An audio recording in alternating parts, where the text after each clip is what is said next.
your name is, thank you, Matt. Okay, so the recording has started. Thank you, Matt.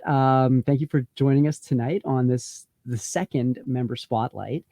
And I note that your name is, in fact, Ozark Matt, which I think is a bit of it could be a very well uh, give us an idea of what you'd like to talk about tonight. So, right off the bat, hello, how are you? Hi, how are you doing? Nice to see you again. Yeah, no, I'm good. So Matt, I think you kind of want to talk to us about the Ozarks and not the Netflix series. No, no, not the fictional Netflix series that in no way captures the spirit of the Ozarks, one of the most ecologically diverse and sensitive regions on the planet, Okay. and So also a great place oh, to have fun recreation and a good time. there we go. No, Yeah. so this interview will be about that particular area, and I think, you know, I've never been. It's sort of on my list of places where I'd love to go and visit. I've heard many amazing things about it, and I mean, it's a place that's so amazing. I think that, as I alluded to just now, Netflix decided to base a show around it, although probably not a very good show. Um, that being said, so my understanding is the Ozarks themselves, it's a series of mountains and highlands which are in Arkansas, Oklahoma, and Missouri, right? Correct. Right. So that's two American states, and I'm saying that because I recall the saying from Grandpa Abe Simpson about how he'll be long, long cold in the ground before he ever recognizes the state of Missouri. But no. Kidding That's on a that. topic for another time. Definitely. I'm there. but Yeah. but I don't think I've given the Ozarks any sort of justice with that intro. So please start. Tell us about the Ozarks. What are they? The Ozarks, the largest portion of what people think of when they hear the Ozarks is actually in Missouri. South of the Missouri River, it's basically the southern third of Missouri. And it is an area, a vast area that includes millions of acres of forest, rivers, streams, caves, springs, huge springs that bring maybe 300 million gallons of fresh water a day to the surface. And it's just a great place to go somewhere in the United States that is not crowded, where you can explore things like state parks and you can drive down country highways with not one car in front of you for an hour or two and not one car behind you. You get to a destination that perhaps maybe has one or no cars at the trailhead parking lot. You hike a trail for 10, 15 miles on a gorgeous day, and you see all the sights. You might see one or two people hiking that trail. In comparison, in the United States, if you try to hike the Appalachian Trail, for example, it's extremely crowded. There are people everywhere. The wilderness experience actually is, in many cases, on the Appalachian Trail, not to be found. The same is said in the Pacific Coast. The very popular Pacific Crest Trail can be in many places very crowded with people. And so So would I you say find that? solace, I find solace and solitude in the Ozarks, where I'm able to explore a vast region as a photographer and capture what offers me as a photographer in all seasons in the Ozark is really the biodiversity that can be found in the streams and in the forests, whether it's many different types of fish, many different types of trees. Mhm. And I'll give you an example of the biodiversity of Missouri. In Great Britain, there are 32 species of tree. Right. In Missouri alone, there's 90. Wow. There's 90 species of tree. Those trees include very large canopy trees that grow to 150 feet, like an oak tree, a type of hickory tree, perhaps a sycamore tree. And then you have your shade tolerant varieties that are lower to the ground, like sassafras and pawpaw, and a persimmon tree that grow like 30 feet high. So our forests are very dense. Mhm. overgrown and difficult to navigate. So, as a native hiker of Missouri and in the Ozarks, one of the things that the skills that have really pushed me to develop is orienteering in a very dense, rough terrain Right. that other hikers and other folks might have a difficult time. Well, So if I could just stop you right there I and could back just go up a on and little. on about the Yeah, Ozarks. well, There's so I was many going to say, facets. Go ahead. and I hope we can touch on some of those. And I was just going to Sure. comment that you made the Appalachian Trail sound like the hiking version of, I guess, Disney World, eh? But um, so tell us a bit Perhaps about. perhaps in the 1970s or 80s, it wasn't so crowded, but in the 1990s in North Yeah, America, it led the world in an outdoor recreation explosion and innovation, from inline skating to backpacking and innovations in certain things, that you had a recipe in the 90s that people like myself were turned on to the outdoors for many reasons. So well, today, especially post era of what we just went through, yeah, it's really crowded. Our parks, our national parks in the United States, and I would think in Canada and other places like Europe, as we enter the 21st century, our parks, our amusement parks, our national parks, our state parks, your local city park with joggers, uh, are going to be more and more crowded, and we're going to need more and more it's growth wild. No, in I this mean, area. I So, think it'd be interesting to know if there were any studies ever done on just the psychological whiplash from being locked down to being able to go back out again. And just, you're right. I mean, everything seems more busy and crowded these days. But going back to you and going back to the Ozarks. So whatever you want to talk. tell us about yourself. How did you get involved? So right now, before I do that, right now you are a someone who is a photographer, a hiking guide, Very much so. someone who is, I guess, heavily involved in the outdoors and nature in the Ozarks specifically. So, what do you do, and how did you get here? I I grew up playing hockey, and Right. as a young athlete, I learned a lot of skills and certain discipline and how to approach certain objectives and goals on a short term and long term basis. I have a background in art, I have a degree in fine art. I have the ability to concentrate for long periods of time. This allows me to choose an objective in the wilderness, prepare for it using something like a map. I'm a very visual person. And Right. so here in Missouri, we have excellent state parks. We have 89 state parks in Missouri, and we use maps to go hiking. And so I use the resources that my state provides me in the way that not only I hike mainly on public lands. Yeah. This is what we have to do, and then my state provides me these resources. So, And um, Matt, I gotta say, the contrast of you being a hockey player as well as someone who's studied in the fine arts, I almost had this sort of vision in my mind of you laying into like a brutal body check on somebody and then sort of, doing a nice painting about it afterwards.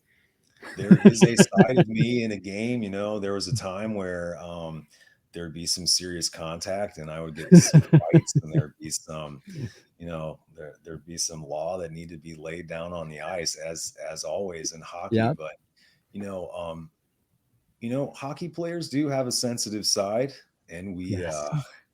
Yeah, we do enjoy a nice museum and a fine absolutely. dinner, maybe recreation. And so I actually I had a life-changing experience in Canada when I was 13 years old. Okay. And so that kind of formed my background. You asked about me, and I don't want to go off on a tangent, and so Well, it's let not me a just stay tangent. I just, focused. I'm interested because already from what you've discussed and what you've told us, you grew up playing hockey, which Hmm. is Yeah, less of a refined sport than say, some others, and yet at the same time you have a fine arts background, and right. now you are working as an outdoors guide, um, in the Ozarks. So I mean, those three things are not, those are not three qualities or not three experiences that you generally find sort of combined together in one person. So it's really fascinating. So you had a changing experience, a life changing experience in Canada. This was related to hockey. Yeah, I made a Um, hockey team and I stayed with a French family in Quebec City for 2.5 weeks. And my youth hockey team did very well. We were celebrated by the local population, and it was eye-opening. Yeah, before you dropped off. do it. Let's do it. So you've got, so Matt, you grew up playing hockey, you know, the fist fights were flying. You went into fine arts, you found a love for pop culture. How did you end up in the Ozarks? I really, I actually in in college, Mm-hmm. I started rock bands, and Okay. in between, I was doing things like industrial landscape photography. I was spending a Ah, lot of time in urban areas. I was okay. living in heavily, as a student, there's probably people in the audience who have at one time or right now are students and find themselves in a densely urban populated area with everything that goes along with that. And I think that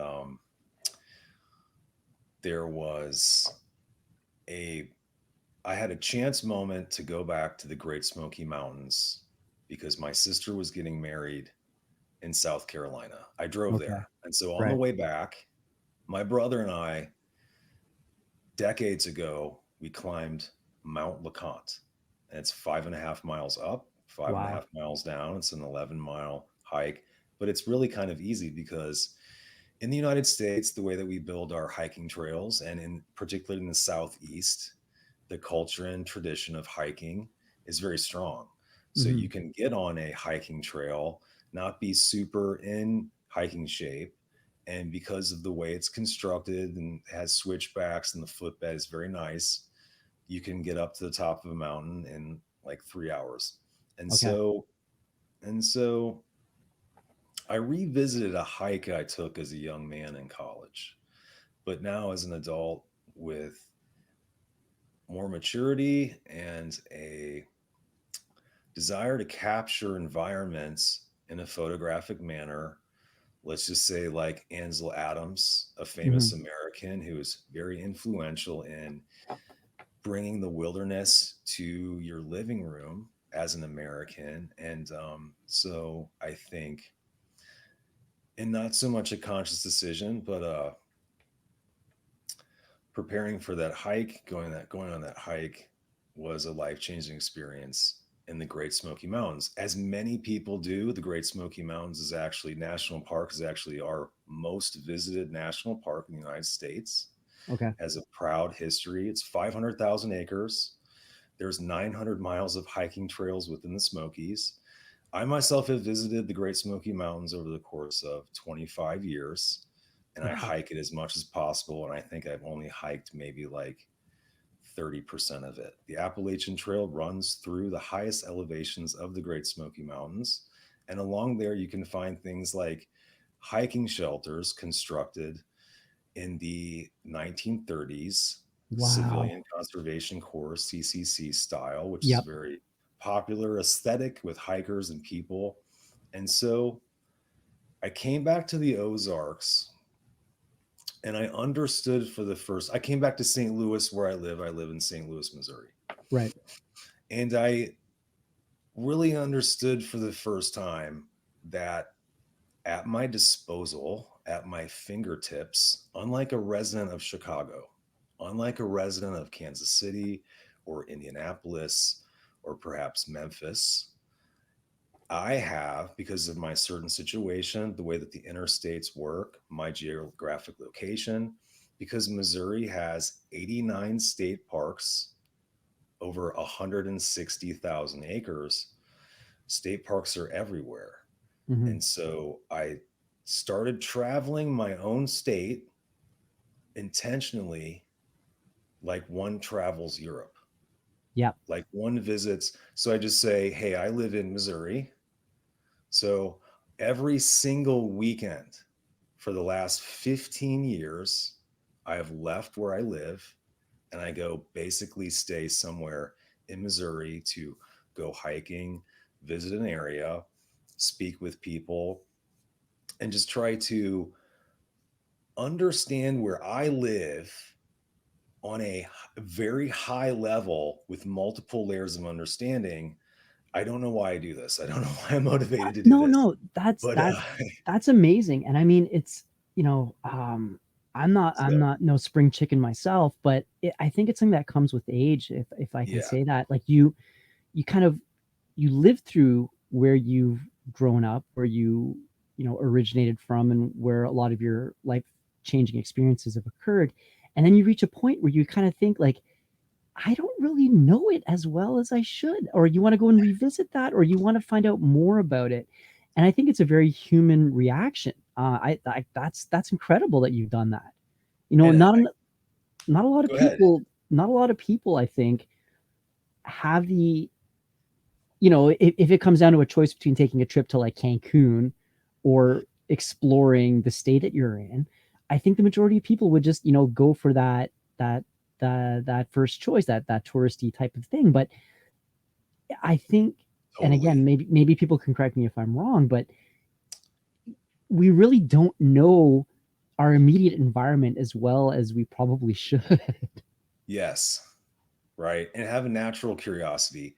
Are Yeah. are you an adult that has a natural curiosity about who you are on many levels? Hmm. So I wanted to know what it meant to be a Missourian because I am from the city mainly, someone who spent a lot of time in what's called Missouri, but that has many different meanings, Hmm. and those meanings are different to different people who where they live. So And go ahead. This is very and so deep. We get really no, deep about this. it is. And I have a feeling we could speak for hours on this. But Right. I know I'm basically going to say, I'm going to take the guess that you did find yourself in the Ozarks, and that left enough of an impression now for you that you have, I guess, centered your life around this particular area. And so, if I could ask then, what is it about the Ozarks that has made you, that has driven you so much, that has given you such a passion that you've come on to the internet on a YouTube show to talk to a stranger about? It's it's an area of focus. It's of mine in a long form of concentration. And we talk about a short attention span America and a negative connotation. Sorry, what were you saying? I wasn't paying attention. No, no, I'm kidding. Go on. We That yeah, right? was a joke. Right? Sorry. No, I get it. I get it. No, I totally get it. You had me there. You had me there. And so this short attention span America and other countries is a symptom of I guess I'm not an expert, but we all see this technology, a Yeah, sense of apathy, a sense absolutely. of directionless with our life. And I think I want to answer your question very well. And I think number one, I am that guy driving. If you're a person that likes to drive to their destination, if you like to actually see the sights, if you're not flying all the time and you can't really relate to that person who just wants to fly to a tropical destination and sit on a beach, and there's nothing wrong with that, and I've done that. Oh yeah. But like we talk about, travel enriches you in many ways, and you want a meaningful you want a meaningful recreation, whatever your favorite recreation is. In this case, I specialize in outdoor recreation, and the Ozarks, there's so many things that make the Ozarks. Perhaps you've seen that show on Netflix. I've Mhm. watched a few episodes.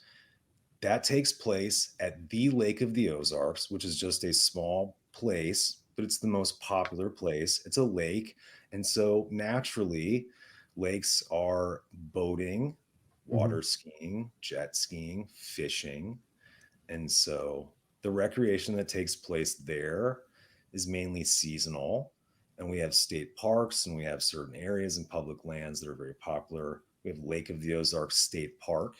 I Hmm. don't know if that's mentioned in the actual show Ozark, but I'm there a lot. It even has like hiking areas and camping and all these things. So, but the Ozarks are huge. Yeah. They are, I'll just give you an example.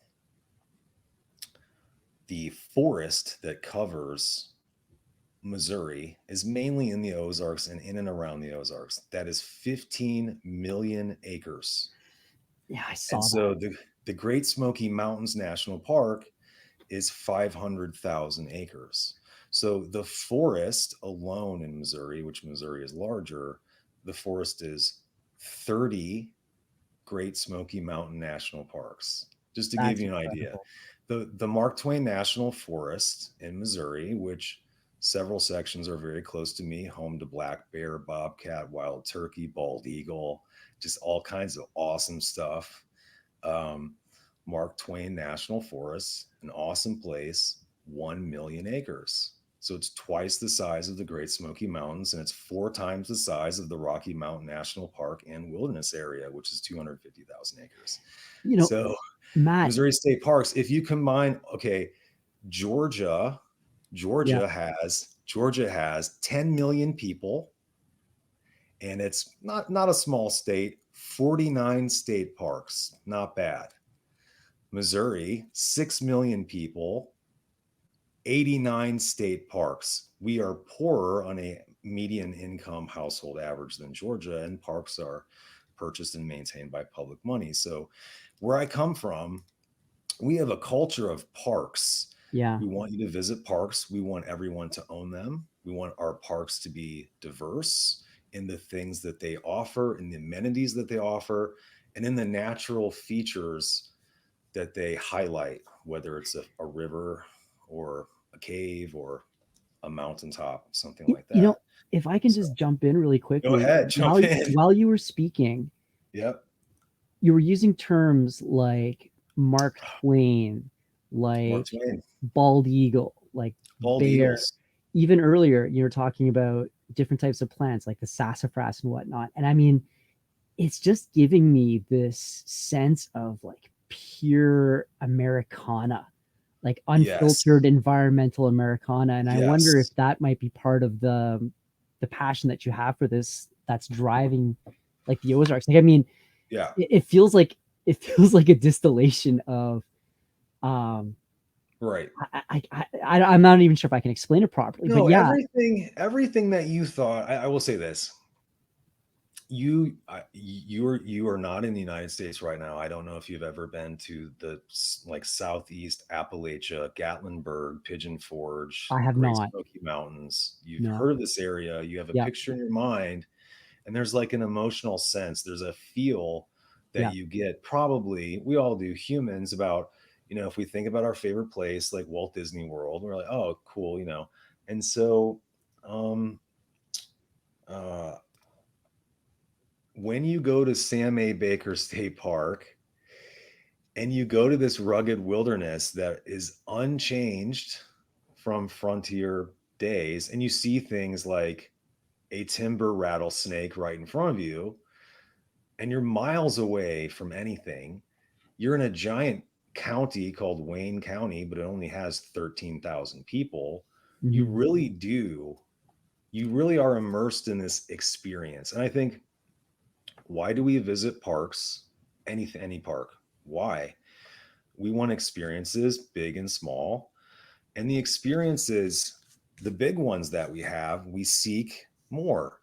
And Mhm. so that's why Walt Disney World is popular. That's why the Great Smoky Mountains and Rocky Mountain National Park is popular. So when I go to Sam Baker, I'm just so proud to be an American. I'm Yeah. very proud. I'm super proud to be a Missourian. And so It's a patriotism, like a form of patriotism in a way. we all own an equal share of this land. This is something that began in the United States in the Victorian era, where we didn't really have an example to draw from these ideas, that we would own national parks far away that many people could never visit, or we own a state park that most people don't really go to, but we're proud to have these in society. these are kind of new concepts, these types of parks. Well, here's another park, Onondaga Cave. Onondaga Cave is a state park in Missouri, Hmm. and it's based on a cave. You can take a tour. It's phenomenal, and so these places, Spelunking, I they believe, stay is a with you. term. You visit these places, they stay with you, they get in your DNA. Yeah, You want to protect them, you want to visit them, you want to keep up with them, you want to check them out. I'm sure that and you're proud of them. you're proud of them, and especially these particular types of parks that we all own an equal share of. We want to, so especially in Missouri, Hmm. we are a national leader in these things like state parks, and we want to demonstrate our proficiency in them and how much that our population enjoys them, how much they can use them in all these ways, go hiking. And so um, it And so, stays with you. It's just, it gets in your DNA. It and I, does. I mean, it comes across when you speak to me about that, and I can really, I can see that, and I think that is part of the reason why, if I can segue into a related topic, Save Hawn. I don't know if you want to talk a Yes. little about that. I mean, uh, Hawn State Park, Hawn State Park is a property that is very special to me. It is a Missouri, before Missouri was settled, it was a pine savanna. This is a Pine landscape, Savannah. I've never heard pine those two words savanna. together before. Think about this. This is you cannot see the old Missouri that was for thousands of years leading up to the settlement days of the 1800s. You can't really see this unless you go to Hawn State Park. Hawn State Park demonstrates the old Missouri landscape. There was a pine savanna. A pine savanna, for those that don't know, is a grassland that is dotted with large pine trees, kind of like the Serengeti in Africa. If you're kind of familiar with like the Wow. Lion King, you see this big tree, and then you have grassland. You have predators that roam the grassland, and you have deer, and you have herd animals that eat the grassland. And in this case, back in the day, bison, people called them buffalo, and giant herds of deer would go through this pine savanna, and the Osage Native Indians would hunt there. So Hawn State Park, when you go there, Helen Hawn was a school teacher during the Great Depression in the Ozarks. She was a single woman living with her sister in a rented cottage in almost a wilderness setting, even in the Great Depression. Wow. She saved her salary, she saved her income as a school teacher, and purchased tracts of land that were for sale during the Great Depression near where she lived. Over the course of 10 or 15 years, she had about 1,000 acres. She would go Wow. horseback riding there. This area is what I was mentioning was the pine savanna era. So I urge folks, if you're in the Midwest, if you're in Missouri, visit Hawn State Park and um, go hiking there. There's 35 miles of hiking trails. There's access to crystal clear streams that French Canadian fur trappers once went down 300 years ago. The place is steeped in history. It's in a wilderness setting that's a favorite place for people to camp. It's in an area that's largely undeveloped. So last year, I was contacted by people who live around Hawn State Park, average folk, average Missourians, people like school teachers, Hmm. people who work for their local municipal government. And so they had proposed this giant open pit fracking sand mine to be Oh, wow. installed right across the street from Hawn State Park. And Okay. it would tap the local aquifer and use millions of gallons of fresh water in the area. The aquifer is 1 trillion gallons. It serves 7 counties over 200,000 Missourians rely on the St. Francis aquifer.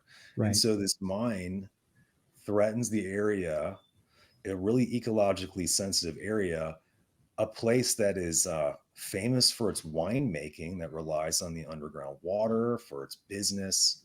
Hawn State Park relies on the underground water for everything, for its showers to flushing its toilets. And Hmm. so putting a giant mine in this area would be incredibly disruptive for not only the park, the visitors to the park, the campers there, everything. It would be incredibly disruptive to the people who live around this mine, and they were predicted to maybe possibly contract things like lung cancer if they lived near this mine, because the air would be full of particles of sand. So Right. I started this group called SAVE HAWN in an effort to stop this sand mine. Hmm. And it involved making a Facebook group, going on the radio in the local area, writing articles. And then it just escalated. I made a short documentary about the area.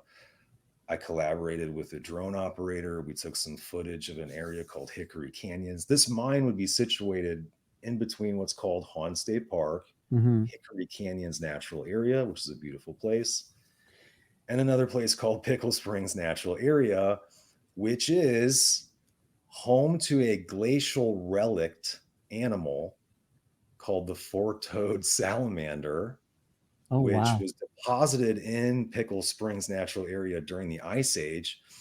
As plants and animals took refuge from Canada, they stayed in Missouri during the glaciation. That's called the Ice Age. It's about Yeah. 2 Yeah. Yeah. million years. I believe it's like 11 different ice sheets over the course of several million years. These plants and animals would take refuge in Missouri. The ice sheet would contract. Those plants and animals would return to Canada. Well, certain plants and like the four-toed salamander, they now live in Pickle Springs. They'd Pickle stick Springs around. is, Yeah. and so Pickle Springs is a few miles away from this proposed sand mine. So So why? with the effort, go ahead. Well, I was just gonna say, I mean, it's a delicate subject, Yeah, and I know it that is. there are people on both sides of it. But I mean, the way you describe it, why do they need to build it there? I will tell you this, that we do need resources and we do Yes. need things. And I'm not saying this, but in this particular case in red state, Missouri, Hmm. very deep red Missouri, I would say 99% of everyone was against this mine. Yeah. Why do we need this mine here? Well, the Sounds like kind of surface. like building like a nuclear waste like deposit site, in the middle of like a national park or something. Like it just, I'm sure there are other areas. I I was know. I will tell you this. I'll tell you this, dude. When I heard the news about this, which was by chance, I cried. I Oh, broke down. Hawn State Park is so special to me because it's a place where, again, I cannot become a hiker and outdoor photographer. I cannot do that. I cannot become a wilderness guide if I do not have a thing like state parks. End of story. Where am I yeah. going to go? You know, this is an era where someone like me, developing my skills, doing what I do, and then even going out and doing my business, like taking photos, I Hmm. rely on these things like state parks. But the story involved Helen Hawn died. She bought this land. She gave it to Missouri. A guy like me and everyone else, all the 6 million people who live here, donated to us with the intention that we, the future generations, that we would respect Hawn State Park and we would protect it. And Yeah. that in this particular case, the Department of Natural Resources, the agency that is tasked with maintaining and protecting state parks, in a weird twist of fate, is also the same state agency that initially approved the permit for the mine. So this is what made me so mad and others so incredibly mad And because this go is ahead. recent, right? Like this is in the last year or so. So I will tell you this. I thank you so much for asking about this issue. This is an ongoing process that quite often is favored in a mine's corner, but Right. it's been going on for like a solid year, and the combined effort of concerned citizens in rural areas and urban areas coming together in Missouri with the help of people like me who understand this issue in a very good way and can speak to the public, we have slowed this mine down. We have stopped this mine for the time. So it's an ongoing process. It's something that I hope in the future that we can ultimately stop. You asked this question, it's very important. Why is this mine here? The surface bedrock is called Lamont sandstone. Hmm. It's 500 million years old. This is the foothills of the Ozark Mountains where the state park is. It's very scenic. It's pine trees, it's rolling hills, crystal clear streams. It's awesome. But Lamont sandstone is a prized material in natural gas extraction called Okay. fracking Right. because they crush up, they just blow up the ground. They blow it up, Yeah. they scoop it up, they put it in giant piles. Then there's this giant mechanical washing process. And then what they want are these things, these silica little glass BBs that are used in fracking. And so the people of Missouri are rejecting this too because we do not have natural gas extraction in Missouri. So we would be Oh, sacrificing 400 acres of land, 500 acres of land across from what I call one of our crown jewels in the state park. Hawn to me, in 89 state parks in Missouri is probably, for many purposes, in the top 5 or top 10 and super popular with hmm. people in the Midwest. Hawn is a reason why people travel into Missouri to spend their money as regional tourism. This is why we have state parks. So And we would tourism is a huge component of the Missouri economy as well. So Missouri is not a rich state. We yeah. I don't want to use the word poor, but we strive to be as hospitable as we can to guests and give them a wide range of options to be attracted to Missouri. Maybe you've heard of Branson. Yeah. Maybe you've heard of Branson. That's in Missouri. I don't think really people make this connection, but in this sense. So the Lamont sandstone that's going to be used in this mine, hopefully not, is used in fracking. And Right. why would we sacrifice one of our state parks for material that's not even used in our state? We do not benefit from it at all. It's not a forest product. It's not like wood's going to be used here, or it's not crushed rock. It's not going to be used to pave our highways in the Ozark Yeah. Mountains. And so if folks are interested out there in understanding this issue more, they can go to SAVE HAWN. It's on Facebook. There's a group, and I made a YouTube video And it's about a it. gorgeous video. I mean, I encourage Thank people you to check so it out. much. We used a drone Really, video. We used a yeah. drone camera.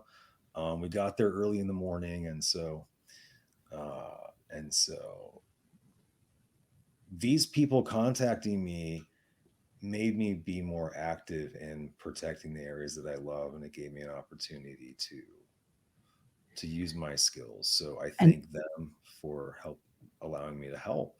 absolutely. And so right now, I think you mentioned the status is that the the mine has been delayed, but it's still on the table, so to speak. So I guess the battle is ongoing.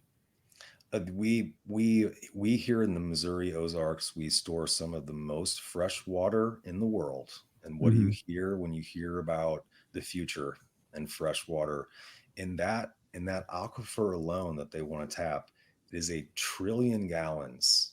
1 trillion. We have another 1 trillion-gallon Ozark aquifer, and we have at any given time on the surface some of the most fresh water running in streams in the continental United States, with the exception of a few states. So the interesting thing about this issue is, in the future, you might rely on fresh water being transported to your water poor destination in the future Hmm. from a place like Missouri.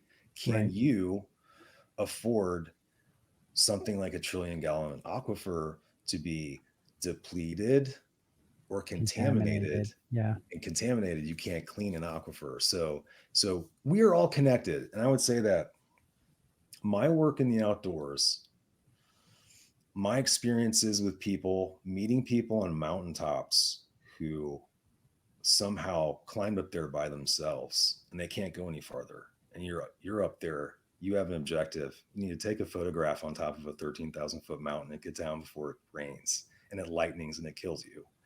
And you have these experiences, whether it's in your state park or like you're on a mountaintop and you're like, hey man, let's go. And he's like, I'm afraid of heights. And like, no, you've made it. You're on the mountain. Follow me. Let's go down now. Let's go down this glacier or whatever we're doing.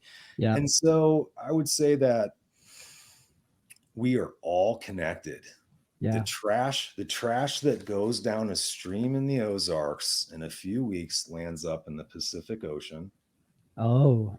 That trash in the Pacific Ocean is broken down by the sun and wave action. It's picked up by precipitation. It floats over the atmosphere. It's deposited in pristine glacial fed lakes in Rocky Mountain National Park at 12,000 feet that I visit. I will hike 8 miles into wilderness. I will prepare for 5 months. I will get up at 4 o'clock because I like to. I'm not complaining. And I will hike 8 miles up to 12,000 feet, and I will realize when I read things that the lake that I saw, if I had a loop or a magnifier, I would see little tiny bits of colored floating plastic in a pristine wilderness setting because it rained the plastic from the Pacific Ocean. So we are all connected. So SAVE HAWN, the water in the Ozarks, my friends. Yeah. One day it might be your water. Right. And, you know what? I'm a huge film fan. One of my favorite films is the Mad Max series, Escape from New York. I grew up watching anything from the 70s. I'm a connoisseur of anything from the 70s, including, things like Star Wars, Yep. Soylent Green, Logan's Run. I love Clockwork Orange, Stanley Kubrick, and all these things. What were they telling us? What was their message? There was a consistent theme in those films, I think. These guys. And so now I think, I would like to see in our art and entertainment, I'd like to see a little more responsibility from creative people and filmmakers, whether we're going to portray the Ozarks. Hey, for every show that shows humanity at its worst in the Ozarks, can you come up with something? Little House on the Prairie. Have you ever seen that show? Yes, I have. Why do you think that's so popular? For the same reason I would say the original Star Trek series or Next Generation are. I mean, why can't they make anything like that anymore right now at all? Well, that is a very good question, and that'll lead us into the I think the question that I wanted to ask you is, how did you end up as a WDW Pro member? What brought you into the Culture Curve? And I think you've spoken a little bit about this before. You kind of alluded to it, and I was going to make a Star Wars joke there about how we're all connected via the Force. But so what is it that drove you from hockey, fine arts, Ozarks to the Culture Curve? I am fascinated by just everything. I have a natural curiosity. I'm a fan of broadcasting. Yeah. I like radio. I maintain a sense of awe. I watch a Turner Classic film and I go, wow, this is in Blu-ray. I will see the Three Stooges on, free TV and go, wow, look at the resolution on this Blu-ray. I was hip to YouTube from the beginning. I would go to people randomly, hey, have you heard of this YouTube thing?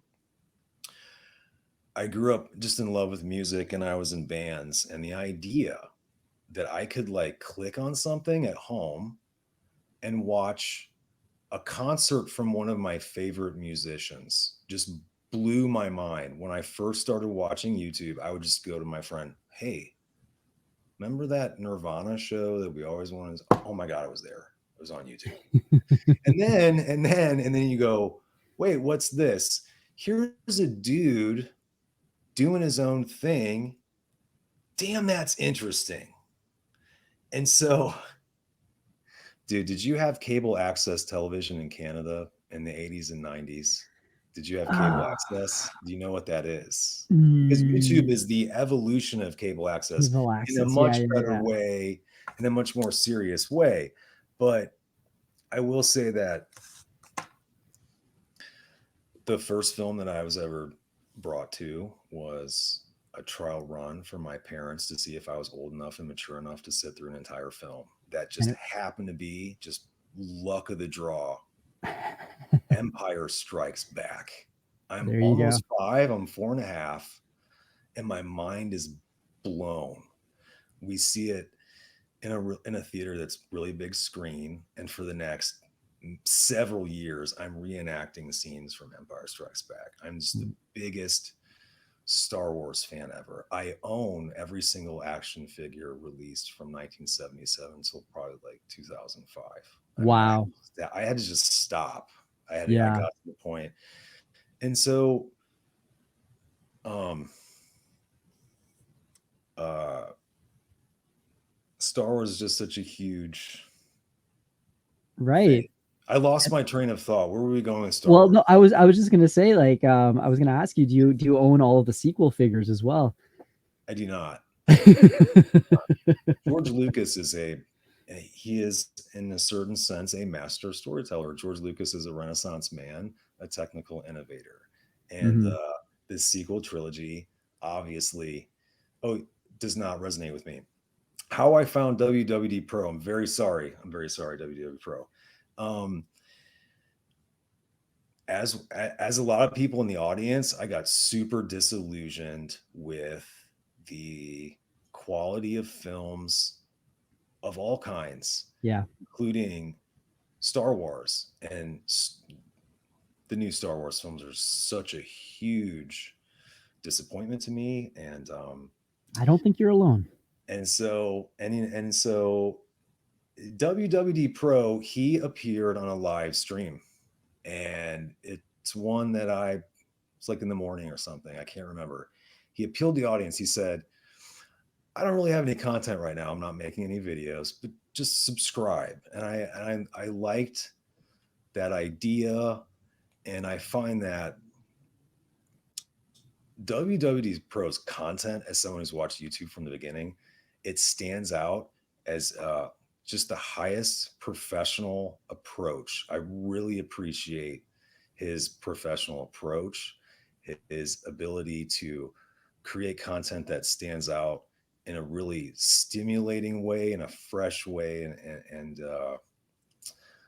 I have a long attention span, and Mhm. so I appreciate these videos that do explore things. I do like a video that hits the surface. Maybe it's 2 minutes. RK Outpost, he has his thing.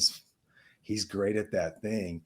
But I think, just like, back in the day, we had the Dick Cavett show. We Yeah. had these talk shows and chat shows. And so these are just the future evolution of them. And you can tell how proficient Pro is. I am I'm kind of blown away by Pro, how he can contextualize things for the audience, how he is a master at the the vocal intro. As we hit a video, he will summarize his video in the beginning. And he's a very colorful personality. He has set the bar, he's raised the bar very high. WW Pro is an anonymous, faceless voice actor who, in this realm, has to try to communicate to the audience. He has set the bar quite high. So he has to be a colorful personality that people gravitate to and that appreciate his hard work and his insight into, like, the current Star Wars thing. I watch these videos and I'm like, thank you for that. I would have been sitting here going, you know, what is the Acolyte about? I predicted we would never see the Acolyte. I still do. right now today. Let's do that right now. You will never see the acolyte. You will never see one sec. Well, They will see. I'm still holding on to hope that Anyway, George I'm going Lucas on was and on, my. dude. I No, no, just no, no. Well, anyway. I agree with you, and I mean, I think he has filled in the niche that, or sorry, the spot that's been vacated by most of the major mainstream media, as someone who is as unbiased and neutral as possible in explaining, fearlessly explaining what actually is happening without, the spin. So and I think that is part of the reason why we've seen such a massive increase in his membership numbers too. Congratulations on the 20K. Yes. Um, so no, I mean, I'm right there with you. Oh, Um, totally. Like in a real, and like, let's be honest.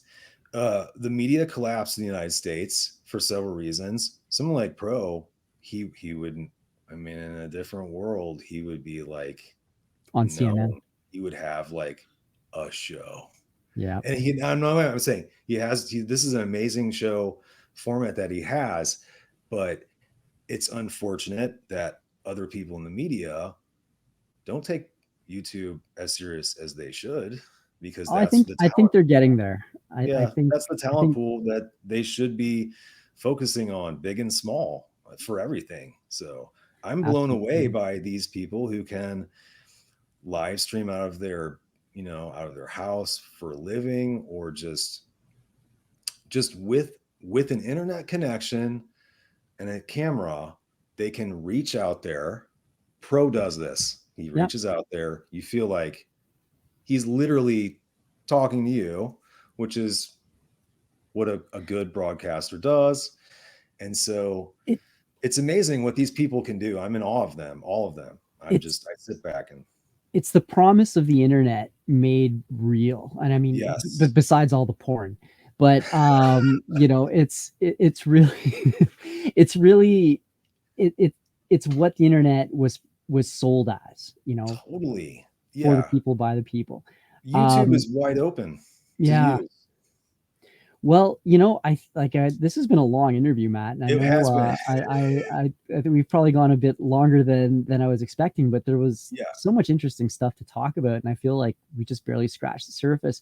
I know that we both kind of share the same sentiment towards Star Wars and Lucasfilm in general, and um, as I was saying before, it was, gosh, it would be nice if George Lucas bought Lucasfilm again, but I'm not putting too much hope in that pipe I dream. But mean, you would get art. Like there was a time where Star Wars was considered art. Art. You would see these scenes. This is the Battle of Geonosis, or is that right? Am I Geonosis, saying yeah, yeah, yeah, yeah. Geonosis? They're Geonosians. That's right. Battle of Geonosis. When you see this battle, the clone troopers, and just like the depth, the color. This gives you an emotional reaction. This is art. This is something that you want to revisit. And we've lost our way. You don't have that. We've lost our Star Wars. We've You don't. lost it. You don't have that anymore. I You mean, could get it back. we could, but You could. I'm no idea how. I mean, like we sort of talked about this a little before, in the sense that the new stuff is derivative, and I think it's people react subconsciously to someone who's creative, who's going out of their way to present us things that haven't been filtered and sanitized and corporatized. And when we are presented with things that have been, like the sequels, which have been focus grouped to death, and you can just, it's part of the reason. I think I saw an article once where someone was talking about how, like, the entire palette scheme of every single alien in the Force Awakens was like some form of beige. And I think instinctually you react to that. Like, who cares about any of the stuff in the sequels? Like, I don't want to go buy an art book about the stuff there. Like, Black TIE fighters. Like, I mean, come on, you can give us more than that. It's wow. I Yeah, a mean, large part. we could go on Yeah, for a we could long go time. on forever. Yeah, creativity is about taking a risk and being confident. And I Yeah. think being a corporate content creator, whatever you want to call the current Disney Star Wars, that's all about mitigating risk. What Yeah. do corporations do? It is literally the opposite process that an artistic creator, an auteur, someone like George Lucas would take. George Lucas would disagree with major studios and then go do his own thing. Hmm. And a corporation just, they all kind of nod and go, "Oh, is that a good idea? Oh, that's a great idea." Let's run No that one by ever has a legal bad first. idea. If Yeah. no one ever has a bad idea, you get the acolyte, which you're Yeah. never going to see. Write it down now. All They're right. gonna they're gonna burn the acolyte, then they're going to put it in a vat of acid, then they're going to put it in adamantium, and then bury it in the Marianas Trench. You will never see the acolyte. And that's where we are. How long did they spend making something that you're never going to see? We are in a It, bizarre world. I think I saw somebody comment about this earlier. I think it might have been Gary on Neurotic, but we're at a point where we derive more enjoyment from talking about how terrible everything is than the actual products themselves. Well, look, Matt, I think I've kept you long enough. This has been such a Yeah, thank you wonderful so much. interview. Really appreciate the time you took to speak to us a bit about the Ozarks. Yeah. And I encourage everyone to go and check out Matt's channel. Tell us a little bit about what your online presence is like. I I just started a Twitter about my outdoor photography in the Ozarks and traveling around the United States. You can find me at Ozark_Matt on Twitter. On Facebook, if you're interested in SAVE HAWN, we have a group called SAVE HAWN. We have a YouTube channel that features our short documentary, SAVE HAWN, A Warning from the Heartland. And I have a weekend small business where I am a wilderness and hiking guide in my favorite parts of the Ozarks. You can contact me if you're interested at Missouri Ozark Wilderness Guide at Facebook, or you can email me at ozarkmatt, MATTANKNEY @gmail.com. Awesome. Well, look, Matt, I hope you have a wonderful evening, and I hope you get a chance to hit up a fresh, new, exciting place in Missouri this weekend. Thank you so much. I will be tomorrow. I will be at Mastodon State Park doing photography, hiking, and enjoying the museum that they have on Ice Age megafauna. So I'll be at Mastodon State Park tomorrow. Maybe we'll talk more about that at a later time. I would Sounds good. appreciate it. Thank you. Thank you.